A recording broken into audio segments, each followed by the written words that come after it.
O que é um agravante em relação a isso? Os parlamentares possuem imunidade. Entende? Mas ela é parlamentar, não é só lá dentro do... Não. Ela se estende. Vamos tentar trazer o histórico aqui, que é importante. Quando você fez a Constituição, lá em 88, a imunidade era quase absoluta.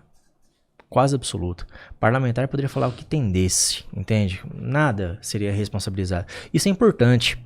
É importante que o parlamentar tenha essa imunidade. Por quê?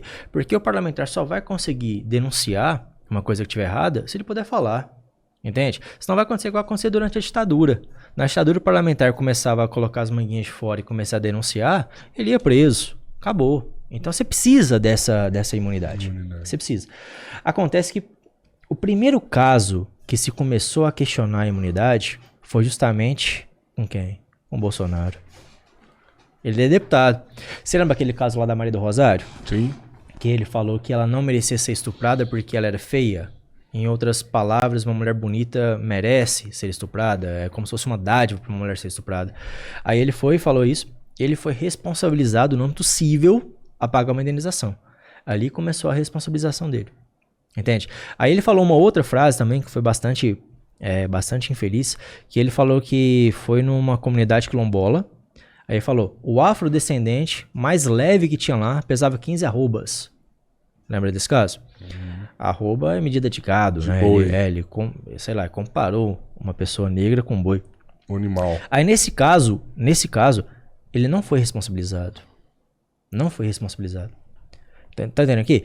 Esse caso aqui, Rodrigo, era um caso que se ele fosse responsabilizado, ele estaria fora das eleições de 2018.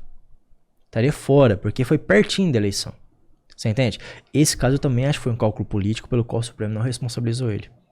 Tá? Porque eu acho que nessa situação do afrodescendente e a arroba, tinha muito mais relação com o abuso da sua imunidade. Tinha uma relação completamente direta. Você tá entendendo? Ele não estava no Congresso, estava fora, não estava discutindo questão política, nada disso. Ele deveria ser responsabilizado também, não foi por cálculo político. Mas a partir desses dois casos, ambos envolvendo o Bolsonaro, ainda quando parlamentar, o que o Supremo Tribunal Federal falou? Olha, o parlamentar só vai ter a sua imunidade se guardar a relação com a atividade política. Então a questão, Roberto, é a relação com a atividade política, não necessariamente no Congresso. Entende? O que você tem uma presunção de que se você estiver no Congresso, você tem imunidade. Mas imagina, por exemplo, um parlamentar que vem aqui e começa a falar de política. Entende? Se ele está falando de política, embora seja um podcast, ele está fazendo atividade política. Seria uma extensão do lar, vamos pensar, sei lá, né? Aquela proteção inviolável. Exato. Agora, se ele está aqui, passa uma pessoa ali na rua, ele começa a ofender a pessoa, xingar a mãe da pessoa, aqui já não tem mais relação com a atividade política. Briga no trânsito, já não tem mais relação com a atividade política.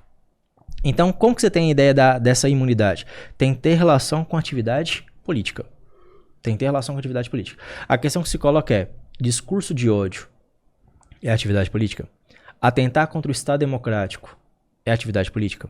Entende? Questionar a decisão do STF é atividade política? Nesse caso, me parece óbvio que é. Mas acabar contra a própria existência do STF é que me parece que não. Ah, tá. Questionar a decisão eu vejo totalmente como político. Concordo. Eu acho que quando você questiona, às vezes o interesse, é o que eu te falei, o interesse de um não é o interesse do outro. Perfeito. E você tá ali para defender. Então, acho que questionar o STF é muito possível e em diversas vezes necessário. Sim. Né? Até porque eles vão pensar, eles têm que defender uma propriedade que é a lei maior ali, mas dentro dos princípios e valores que eles têm, nem necessariamente vai ser o maior. Essa questão do STF começou a dar merda o dia que aquele cara no avião falou pra um juiz do STF, tipo, ó, eu tenho vergonha do STF, e aí... Cara, isso pode falar. Não, mas aí isso o juiz pegou e mandou prender o cara. Eu tenho vergonha do STF, lembra disso aí? Pode falar, eu posso falar. Que o juiz mandou prender o cara. Eu posso ter vergonha do STF, polícia... eu posso ter vergonha deles, não posso? Pode. Eu posso. Agora você não pode começar a chamar os seus seguidores. Eu não posso falar que um ministro, por exemplo, que ele é vagabundo. Isso eu não posso falar. Perfeito. Não. Mas da entidade, o Supremo, o STF não me representa, por exemplo, não me representa.